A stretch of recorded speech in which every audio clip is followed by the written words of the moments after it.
You must know there is an attempt to capture the judiciary.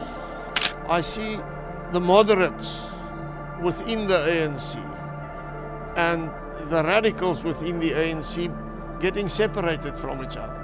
It had become quite clear that both the Boere and the Britons were agreeing to form one government over the whole of South Africa. I'm aware that the ups and downs caused by the government of national unity might and might not come to an end. What if I tell you that it's not really what we think it is and the outcome of it might be disastrous? I've put together a bunch of old and recent interviews of people stating and predicting the most disturbing things about the government of national unity, and some they give us a clue of what we should somehow expect from it. I think it's fair that you guys give it a look and let me know what you think.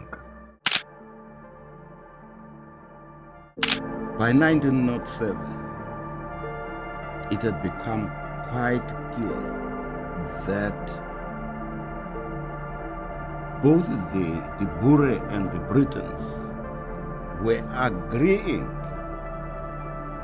to form one government over the whole of South Africa, but on the understanding that the Africans would be kept out of the franchise.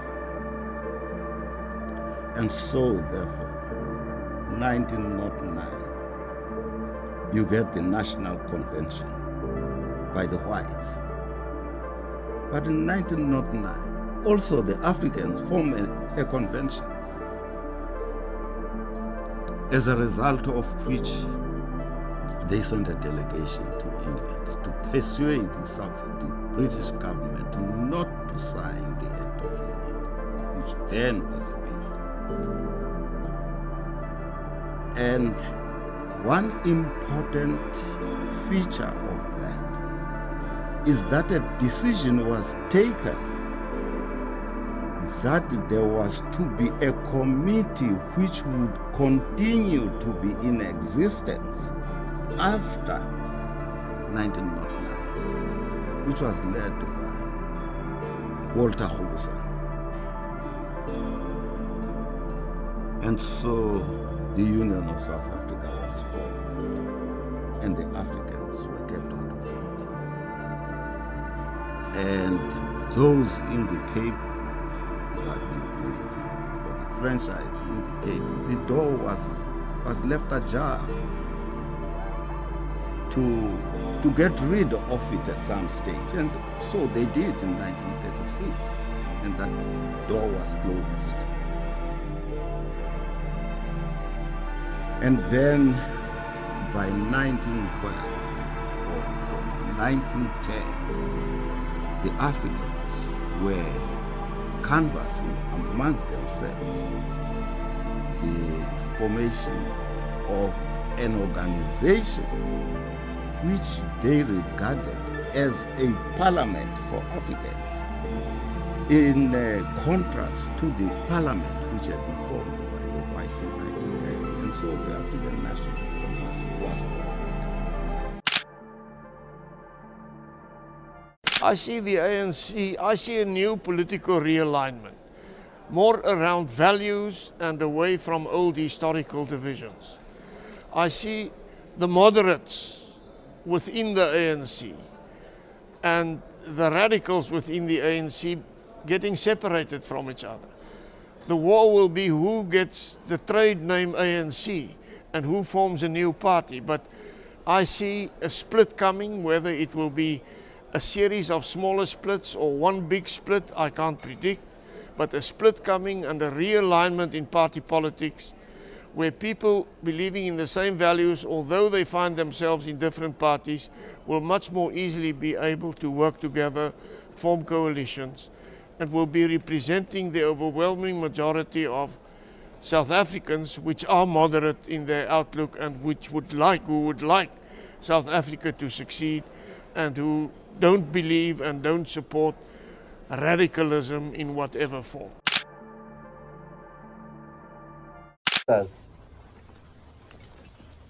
There are groups of mad people in South Africa. And I don't care what happens to me, because I'm now going to state something, and I dare anyone to laugh at my prediction. There are groups of very wealthy people overseas who are financing some of the killer gangs in South Africa. And I say to those groups, do you know what you're doing?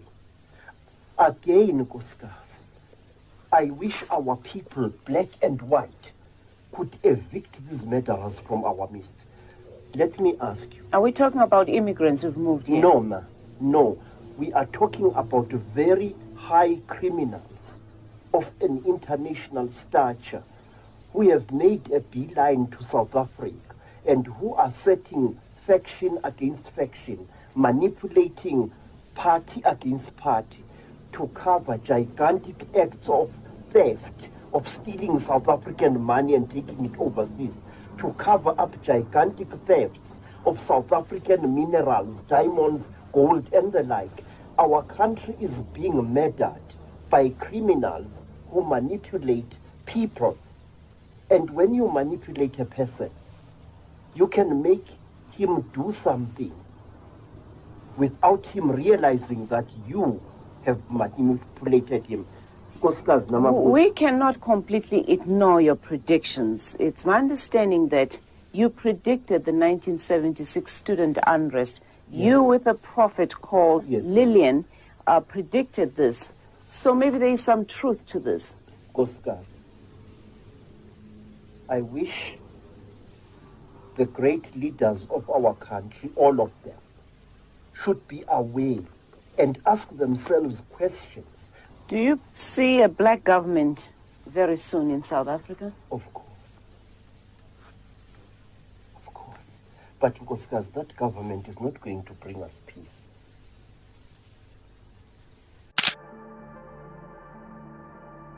You with Ruth Meyer. Was this taken during CODESA? Yes, it was. As we were reaching the culmination of the negotiation process. You and Ruth actually did an enormous amount to get the Constitution and this new Government of National Unity into existence. He must be quite an extraordinary ally across the party line. Well, I think it is a mistake to think that two people did it. Yeah.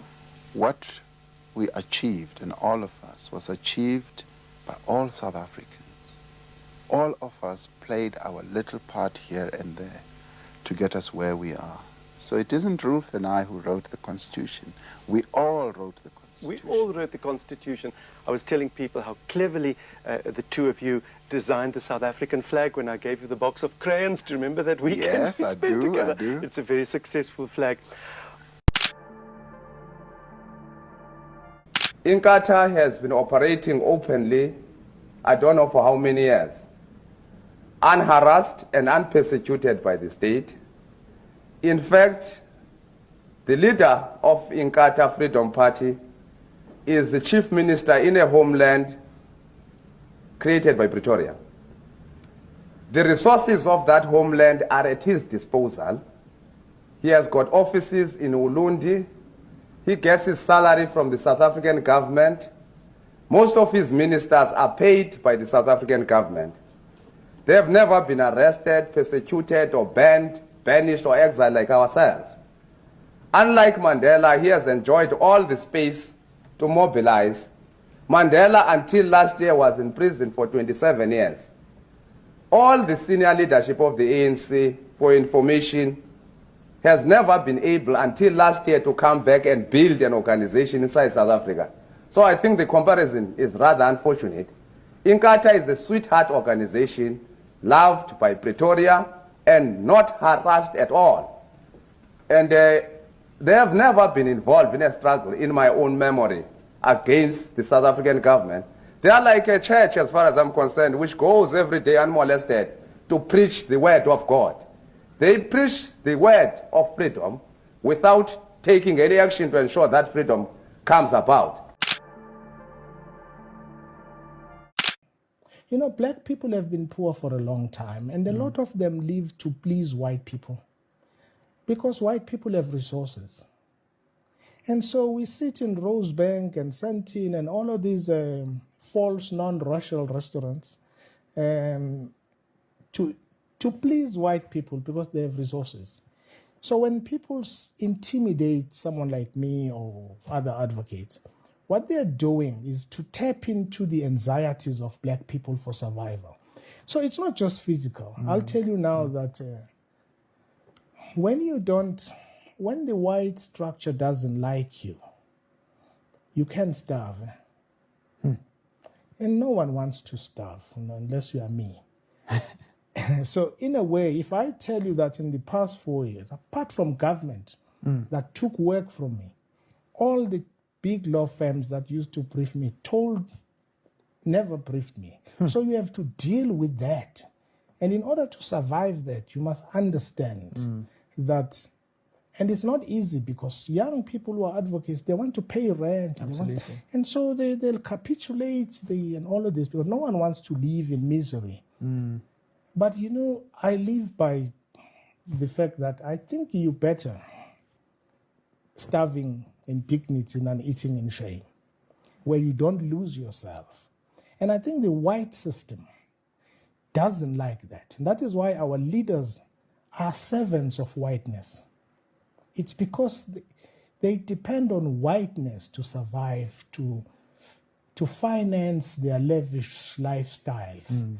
And so even at the level of advocates and engineers and others, for a young black person who's always lived in misery and poverty, it takes great courage or foolishness to defy white power. And so these intimidation tactics are actually an extension of a broad agenda of white power and classes that are powerful to whip. It's a strategy that works for white people because it allows white mediocrity to trump over black excellence time and time again. We see that in a party like the DA, where we have the most ridiculously uneducated and quite stupid man, John Steenhuisen. But when you look at some of the black women who competed against him, they were actually outstanding achievers, very strong, well-educated, knowledgeable, and well-traveled black women. But they didn't stand a chance. So still in South Africa, we have the mantra of do not disturb white supremacy and white privilege. And what's so remarkable is that the ANC government seem to have adopted that. I almost feel it's like the national anthem of the ANC, not to disturb white supremacy. So it's not even about, white people will always act in their own interests. History tells us that no white person anywhere in the world, no government, has ever handed over power willingly. So we have white people who are holding on to whatever they have. But sadly, we have a black government who's allowing them so. We also have an older black generation that I think has almost subscribes to the notion that white people are superior.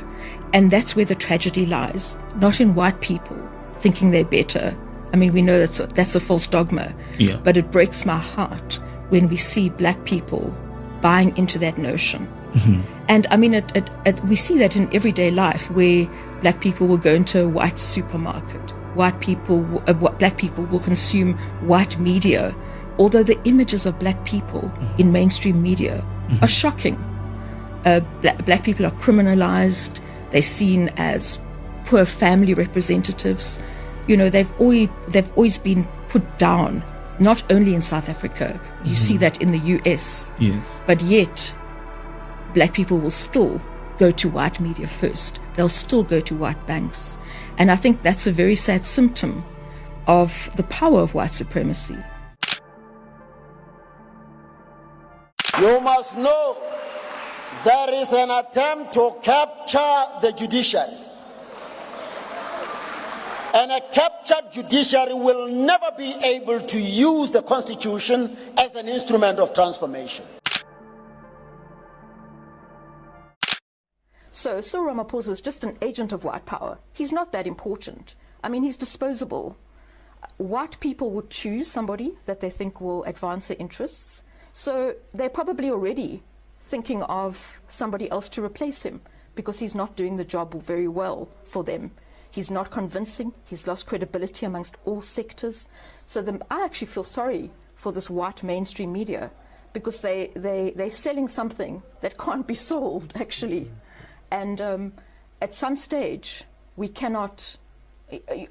propaganda won't work. Was this a feeling you had many years ago when you worked for the Sowetan, or did you have knowledge of this, or when you worked in mainstream media, were you aware that you were a participant in the creation of the ideals of white monopoly capital as a white journalist practicing in South Africa? Did you have an awareness that you were building a pilgrimage for the glory of white capital? You know, I think you're always naive and you want to go into media for social good. I mean, my first job actually was at independent newspapers, and I lost my job over revealing the level of racism in the company, and that was probably 25 years ago. Yeah. But working at Sowetan with the great Dr. Agri Cluster was phenomenal because we had real journalism. But even people like him had to be taken out of the system because their voices were too controversial. So there are very few voices, and we see voices being diluted, disempowered, disenfranchised because we are telling a different narrative. But I think we have a new way of communicating, and social media is very powerful. And people are not falling for the easy tricks of mainstream. We then decided to call it the Government of National Unity. The reason was that there was no unity. There had been a war, there had been everything. And some people who don't know politics just take faint phrases and things. When this time they were faced with a problem of how do you deal with the situation in South Africa, they decide to put our country as if it's at war. We now need to be together so that we can have a government of national unity. That is meaningless, says nothing. It's nothing. We're just misleading one another to think that is a good thing. Other people even thought that they could in fact be together with the DA because they just put this word, Government of National Unity, others are hiding behind. Now it has become such a thing. But by the abbreviation, GNU. Nonsense.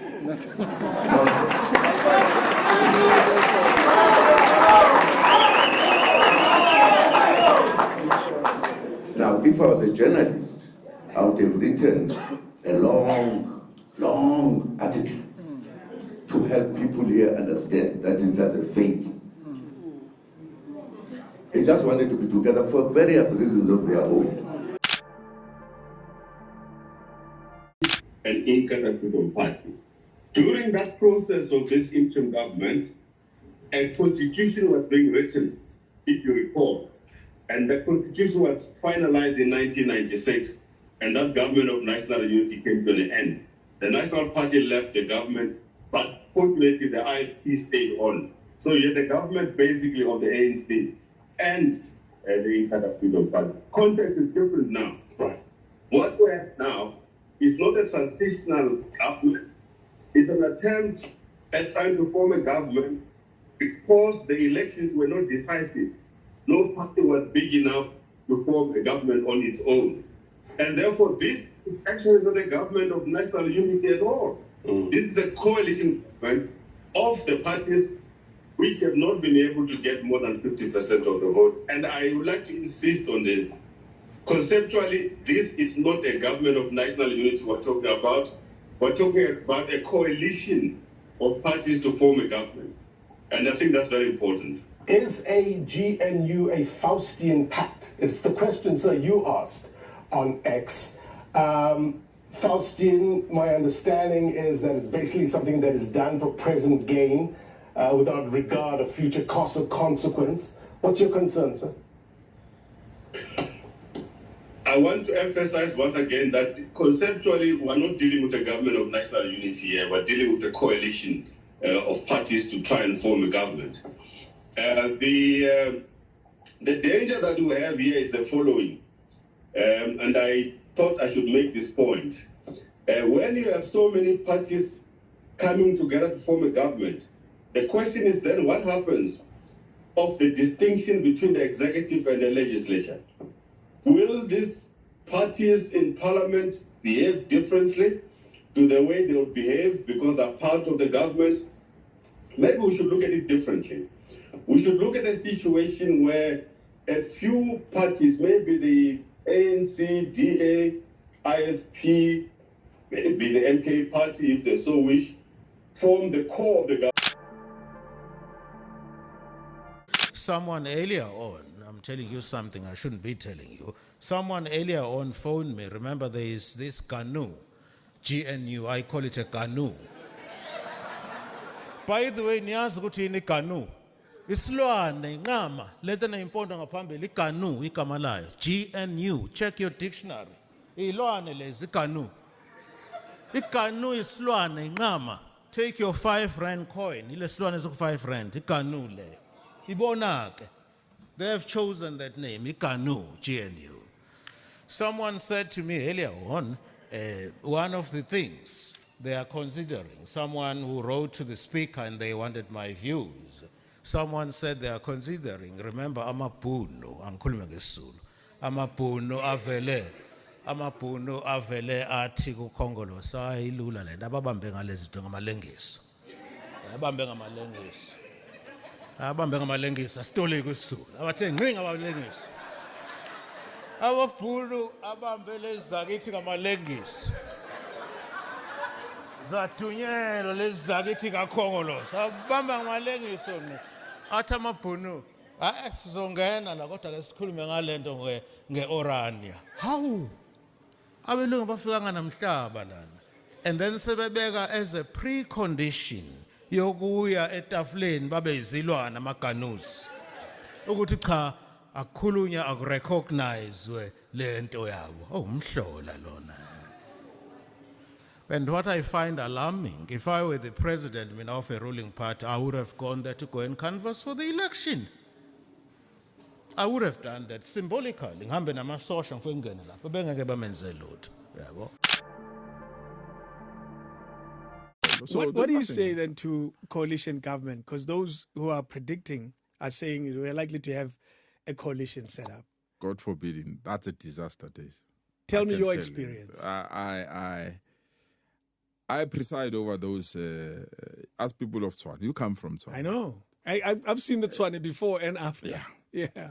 And I'm not going to ask you so that I don't put, but you know the difference. Huge. You know the difference, Days. As people of Ekurhuleni. Coalitions, days are by their own definition. It's party interest above the interest of our people. And I will not encourage any form of government that comes as a coalition. I see many people promoting a coalition of moonshot. I mean, we have got 13 presidents. Or 13 potential presidents. Yeah. Yes. And everyone will have an interest. Who must be ambassador? Who must be a minister? Who must be DG? 13.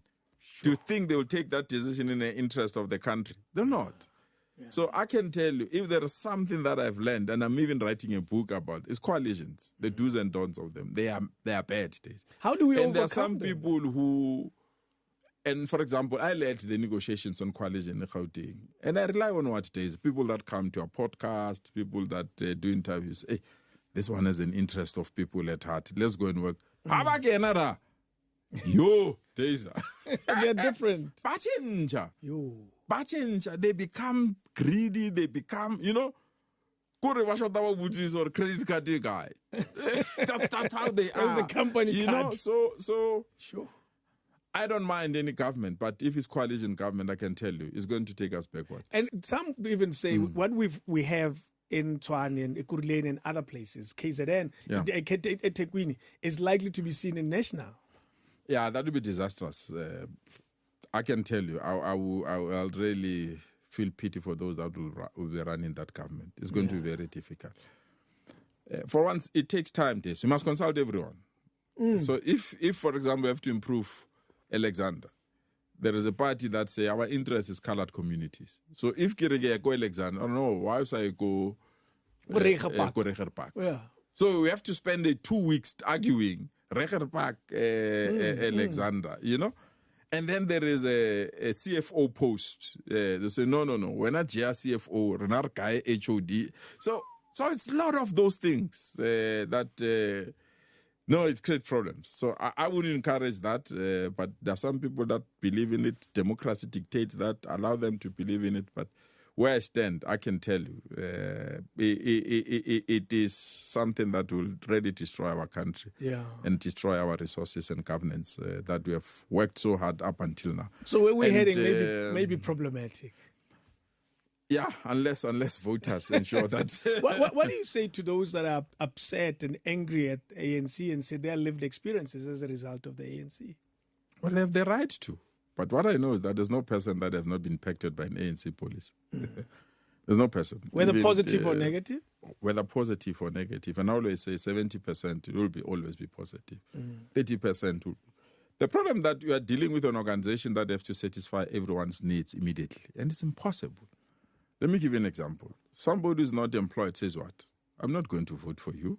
I'm unemployed. And Deza is employed. He says what? No, I'm not going to vote for you. Load shedding. Or the road is bad. On my way to work. Yeah. And the one that has solar panels and does not have load shedding, no. I'm going to vote for you. The cost of living is too high.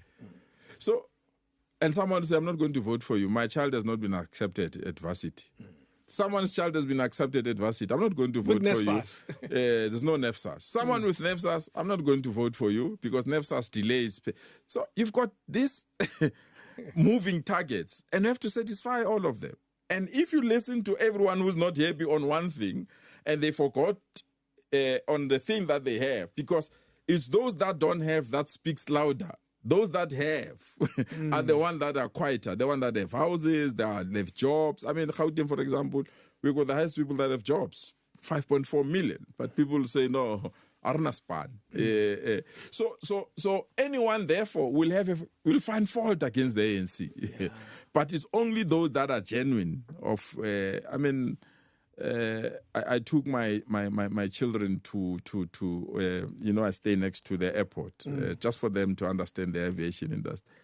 And in my mind, I said, I remember when my parents brought me here, it was not even a thought to be inside that plane. It was far-fetched. It was unthinkable just to be closer to the airport, So you can see that the opportunities that we have opened. It's like I said, I had a masterclass I'll never forget. It was in Cape Town, and I said something, and the whole thing blew up and became, flammable, like almost most things Vossi says. Take it easy. And I said in this masterclass, apartheid didn't lose. Apartheid won. Yeah. Apartheid didn't lose. Not only did it win, it's still winning. The project of apartheid was not only about the exploitation of the many for the few. It wasn't just about making black people believe they were inferior. The more insidious project in apartheid, its most successful outcome, and I use the word successful for a lack of a better one, so don't get touched with that, is that apartheid was there to convince black people that none amongst them was worth anything. Kungako today, isitha somntu omnyama, umuntu omnyama, umuntu ozodiliza inkampani yomuntu omnyama, umuntu omnyama, umuntu ozokuframe, umuntu omnyama, umuntu ozokufaka ejele ngenzondo, umuntu omnyama, umuntu ozokubamba ngenhliziyo athi sobona ukuthi uyophelelaphi, ngumuntu omnyama. to this day. The first message is that there is no government of national unity in South Africa. It's a gimmick, it's a trick. There's no government of national unity, either politically, legally, or even logically. There is no such thing. The so-called GNU was a trick used by the ANC. It's a term that came from their National Executive Committee meeting, which was held in Boksburg. When they could not sell the ANC deal, then they just decided to call it GNU. There is a technical definition of what a government of national unity is. And some of the key features of a government of national unity are that it's a combination of political parties which make up about 90% of the electorate, sometimes 85%, but not less than that.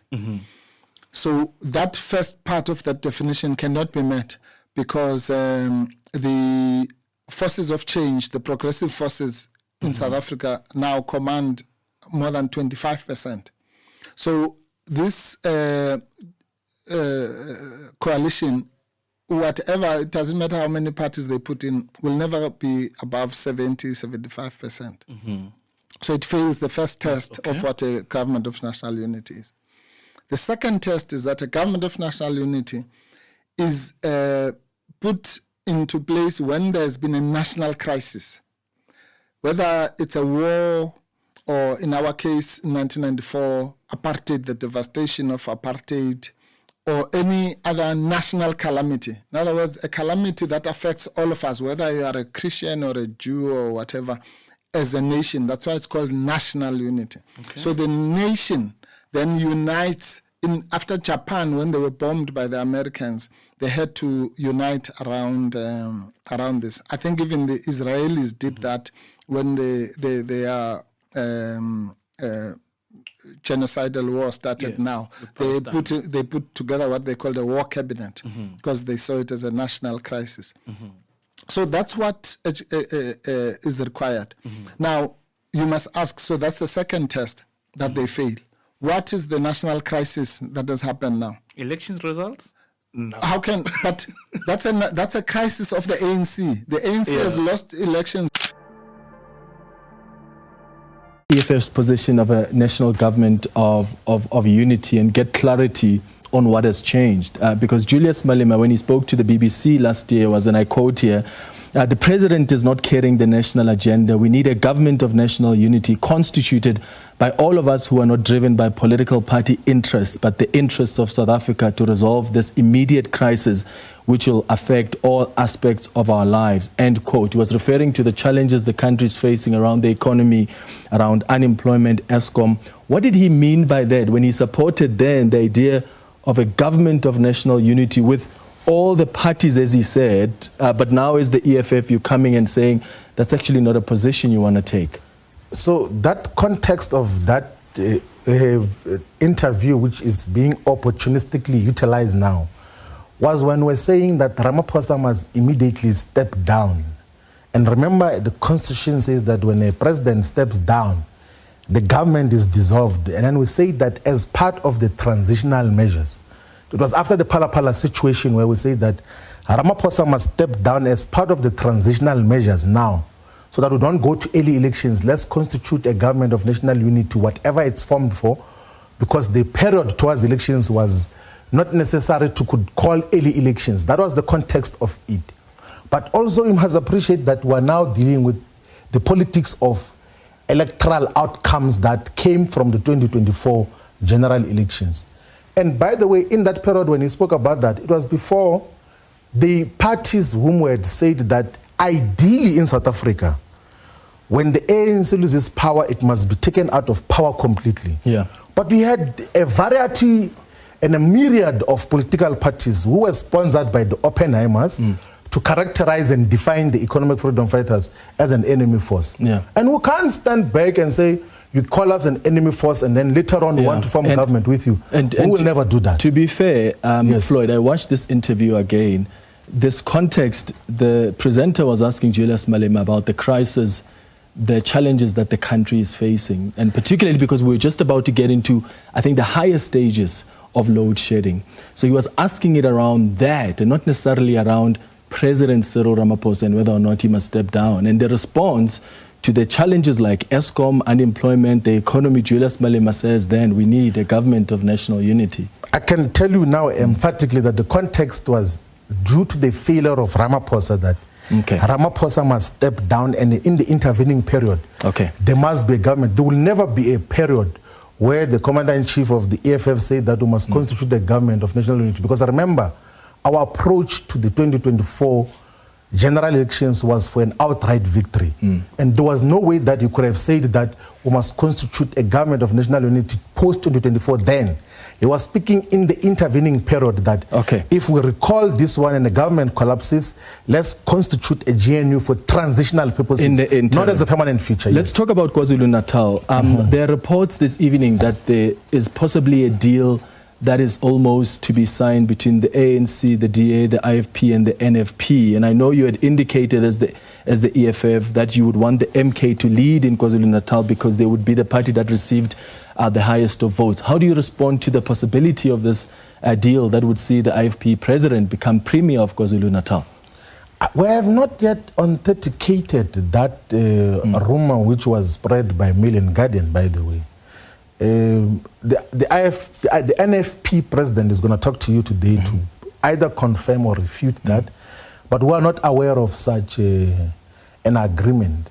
But we think that whatever government is constituted in the province of KwaZulu-Natal should involve Mkhonto weSizwe, because a decisive number of the people of KwaZulu-Natal have voted for Mkhonto weSizwe party.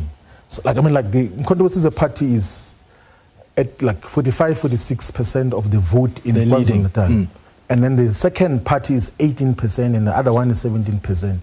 It will be just pure opportunism. It will be unethical to want to constitute a government when a decisive number of the people of KwaZulu-Natal have said that Mkhonto weSizwe is the preferred party. But why didn't you take that position in Joburg and Ekurhuleni? Because there was a time when the ANC was trying to say to you, the majority of people have voted for us. We've got the highest number of votes. Let's become premier. And yet, what you insisted on as the EFF was, no, let's give the opportunity to the smaller parties, which is why in Johannesburg now, there's a leader from a smaller party that has become mayor. You know, in the context of Ekurhuleni and Johannesburg, the ANC just is the one that refused to form government in those instances, because we said to them, here are basic principles of issues which, by the way, even constitute your own conference resolutions on the land question, on the creation of a state bank, on the discontinuation of private ownership of the South African Reserve Bank, on the provision of free sanitary towels to girls who cannot afford that, on insourcing of workers. And we say, but these constitute your resolutions. Let's please have to constitute government based on those principles. And then they arrogantly said that we cannot do that. And then what we did purposefully and tactically was to then unplug them from power, because we knew that once we unplug the ANC from power, they become irrelevant as an organization. And we succeeded in reducing the electoral dominance in those spaces where we unplugged them from power. That was a tactical move which was superior and is not applicable to the current conditions, because this is a different sphere of government, and issues that are dealt with are completely different than what we're dealing with in 2016 and 2021. All right, Floyd, The IFP is not an organization outside the Oppenheimers. It was formed by them. Who in his rightful mind will give Tlhabisa 20 million? Because he can't even speak to that 20 million himself. So why would someone say, yes, 20 million to Tlhabisa? To do what with it? Tlhabisa was given 20 million and then he was pushed out of the campaign. The campaign was run by the chairperson and the premier candidate of the IFP in KZN. I found Tlhabisa campaigning in Malamulele. I'm like, what is he doing in Malamulele? That's how much was pushed out of the campaign. But the money was put inside the IFP, because the IFP is an entity of the Oppenheimer family. You have all seen at the Prince Mangosuthu Buthelez's funeral, where no less than 4 members of the Oppenheimer family are in attendance. There is a video of them greeting President Ramaphosa at Prince Mangosuthu Buthelez's funeral. The Oppenheimers did not go to Mandela's family. They were not a factor in Mandela's family, a funeral. The Oppenheimers did not go to Obama's lecture in Johannesburg about Mandela, that memorial, what. They were not playing any role. But in the Prince Mangosuthu Buthelez's funeral, they played a prominent role. Why? The Oppenheimers wanted Prince Mangosuthu Buthelezi to be the first black president of South Africa. They never believed in the ANC and Nelson Mandela. That's why when Nelson Mandela's first meetings outside South Africa, he was asked by Britain as to what is going to be the role of Prince Mangosuthu Buthelezi in your cabinet when you win the elections. So Prince Mangosuthu Buthelezi and the IFP have always been the project of the Oppenheimer family. The DA, it goes without saying. They control it. Now, they've got hold on the president of the ANC, and the situation demands that they must all come together. The DA complained and supported the impeachment of the president. The DA complained about Paul Mashatile. The DA complained about all the corrupt people. All of a sudden, they've got nothing to say about those people. That is an indication that someone came to take out the brain and said, we're moving this direction and we don't want to be questioned.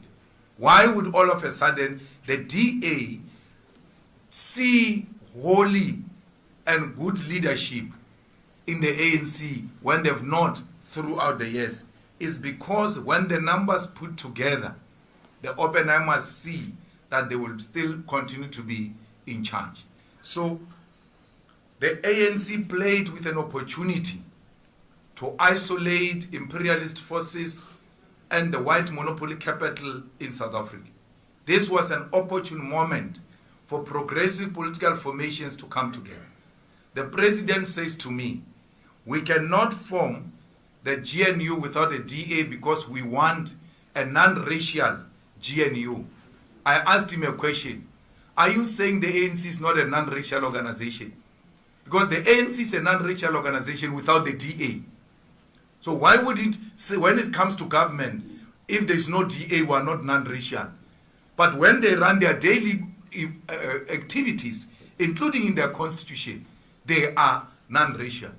I said to the president, there are white people in the ANC, in the EFF, in all the progressive formations. White people are found there.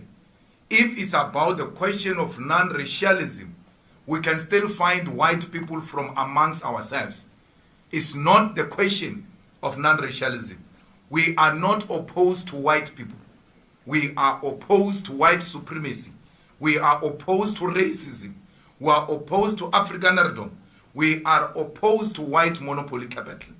Any other progressive name that gets to be put forward by the president of a white person, Indian person, colored person, African person, as long as that is a progressive name, will support it. I said to the president, we voted for the DA in 2016, where you, comrades, were arrogantly defying and denying us an opportunity to work together in 2016. We said to you, let's work together. You said, no, we don't want to work with you in the arrogant manner you are doing. What did we do? We pulled out where the DA was defeating you. We folded our hands. And I said to him, to show you it's not a question of race, and don't leave here saying I'm anti-white people. In 2016, we refused to participate in municipalities with the DA led by a black person. It was led by Maimani. In Joburg, it was led by Mashaba.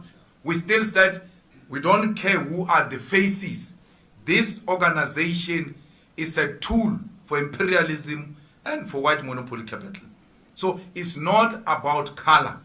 It's about the party that represents backwardness, a party that is a racist organization, a party like Freedom Front that says part of its conditions to go into a coalition is that we must declare Orania as a white Afrikaner land. And you say to us, we must go and participate in such a coalition. We'll never do that. Remember, when you are in cabinet, once you are defeated in argument, those decisions are binding on you. As a disciplined member of cabinet, you must go and defend that Orania must be a land of the Afrikaners. We will not do that. We will rather die without occupying positions in government than to allow white supremacists and racists to thrive. Fighters, inclusive government should not mean a compromise on the principle. We are for inclusive government. That's why we said we are the first political party to say to the ANC, we will work with you.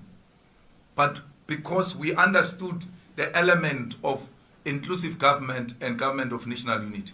But it does not mean we must sleep with Zionists with our eyes open. We're not going to do that. We said to the people of Palestine, we said to the Muslim communities everywhere in South Africa, the vote and the victory of the EFF is a victory of the people of Palestine. Those Muslims who voted for the EFF, those Muslims who have voted for the ANC, what are you saying to them when you go immediately in bed with the people who have supported a genocide, the killing of innocent women and children, and we must close our eyes in the name of inclusive government and overlook humanity? We will not do that as the EFF. President Ramaphosa has always been a project of these people. From school, he went straight to work for Urban Foundation, to work for the Oppenheimers. President Ramaphosa formed NUM. He has never been a mine worker. He has never been underground. From school straight, he was given money with other colleagues to form an NUM that was funded directly by the Oppenheimers. How does NUM, which had a policy conference over the weekend, sing a song, Sebenza kanzima, we're not being paid money, we're paid peanuts, and then one of the people who joins them in singing that song is Pravin Gordhan. They even get addressed by Pravin Gordhan, who's in cahoots with these mines that are exploiting the mine workers. That's a huge contradiction. It can clearly indicate to you that these people do not mean anything they are saying. So this is the end of the ANC. It is not of our own making. The ANC is not dying because the EFF is growing. The ANC is dying a natural death. With or without Zuma, the projections were the way they are now. Before the formation of MKP, the research showed that the ANC is going to go below 50%. And Mbalula pulled it below 30%. At some point on the board, it went below 40% for real. So this is the end of it. Because you cannot say you want to change the property relations and you engage in the struggle for land, and then you go into cahoots with the people who are actually opposed to that struggle for the land. So South Africans, there is a story being peddled that we are flip-floppers because in 2016 we worked with DA and today we say we can't work with DA. Let's put it on record, lazy readers and lazy thinkers and people with a memory of a chicken, go and check those facts. We have never worked with the DA. We said we are going to fold our arms because the ANC was arrogantly engaging us.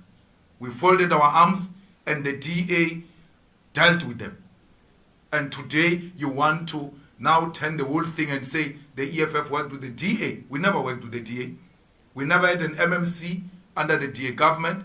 We never had a speaker under the DA government.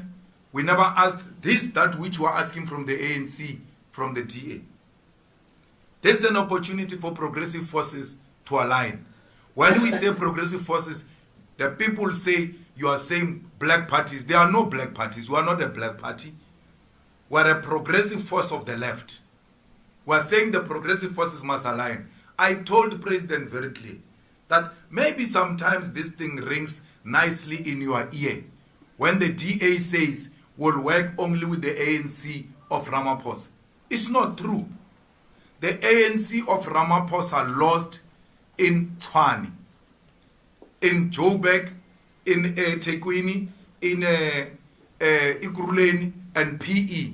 Why didn't the DA offer the president what he is offering them now? Why didn't the DA say there is no outright winner? Come ANC of Ramaphosa, let's work together in Tshwane.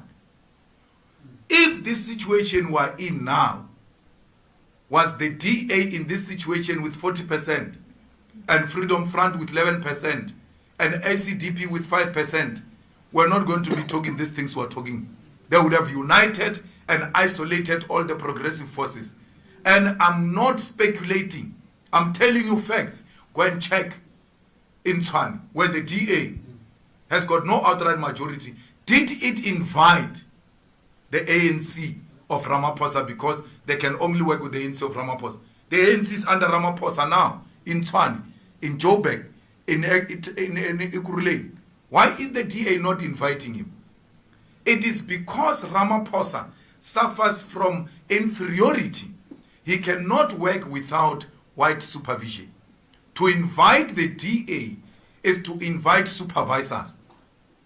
It's not to invite progressive white people to come and join hands with us to rebuild South Africa. So we reject this government with everything it deserves, for as long as it puts in white supremacists, it puts in Afrikanerdom, it puts in colonialism and imperialism, will not be part of the neo-colonial government.